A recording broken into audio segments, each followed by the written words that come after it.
4.33% బలహీన వర్గాలు ఉన్నారు. అదేవిధంగా ఎస్సీ ఎస్టీ ఉన్నత వర్గాలకు సంబంధించిన ప్రతి సమాచారాన్ని ఈరోజు సేకరించడం జరిగింది.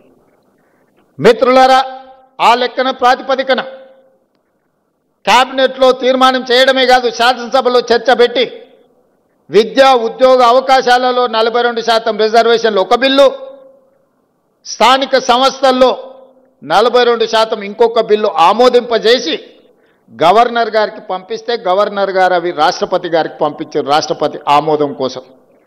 5 నెలలుగా వస్తుంది, అవి అక్కడనే ఉన్నాయి. 42% బలహీన వర్గాలకు రిజర్వేషన్లు అమలు చేయాలంటే ఎస్సీ ఎస్టీ ఇవన్నీ కలిపితే దాదాపుగా 70% వరకు రిజర్వేషన్లు పెరిగే అవకాశం ఉన్నది. చంద్రశేఖరరావు గారు 2018లో పంచాయతీరాజ్ యాక్ట్ను తీసుకొచ్చిండు. వారు చేసిన చట్టం తెలంగాణ రాష్ట్రంలో 50%కి మించి ఎవ్వరికి రిజర్వేషన్లు ఇవ్వకుండా పకడ్బందీగా 50% మించకుండా 2018లో పంచాయతీరాజ్ యాక్ట్ను చంద్రశేఖరరావు గారు తీసుకొచ్చి చట్టం చేసిండు. ఇవాళ చట్టమే మనకు అడ్డంకిగా మారింది. స్థానిక సంస్థల్లో కానీ ఈరోజు స్థానిక సంస్థల్లో రిజర్వేషన్లు ఇవ్వాలి అని అంటే, నోటిఫికేషన్ ఇవ్వాలి అంటే 2018లో ఆనాటి ప్రభుత్వం చేసిన పంచాయతీరాజ్ యాక్ట్ ఈరోజు అడ్డంకిగా మారింది. దాన్ని కూడా తక్షణమే కోర్టు ఆదేశాలు ఇచ్చింది, సెప్టెంబర్ 30 లోపల మీరు స్థానిక సంస్థల ఎన్నికలను నిర్వహించండి అని.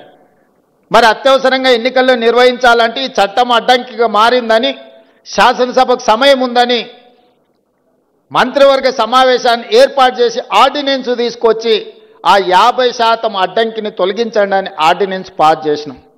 ఆ ఆర్డినెన్స్ కూడా గవర్నర్ గారి దగ్గరికి వెళ్ళింది. గవర్నర్ గారు అది కూడా ఆమోదించకుండా రాష్ట్రపతి గారికి పంపించారు. ఇవాళ విద్యా ఉద్యోగ అవకాశాలలో 42% రిజర్వేషన్, స్థానిక సంస్థల్లో 42% రిజర్వేషన్ బలహీన వర్గాలకు ఇచ్చే బిల్లులు రాష్ట్రపతి గారి దగ్గరనే ఉన్నాయి. చంద్రశేఖరరావు గారు తెచ్చిన చట్టం ఈరోజు 50% లోపలనే రిజర్వేషన్లు ఉండాలని ఏదైతే చేసిండో దాన్ని తొలగించడానికి చేసిన ఆర్డినెన్స్ కూడా ఈరోజు కేంద్ర ప్రభుత్వం దగ్గర రాష్ట్రపతి గారి దగ్గర చిక్కుకున్నాయి.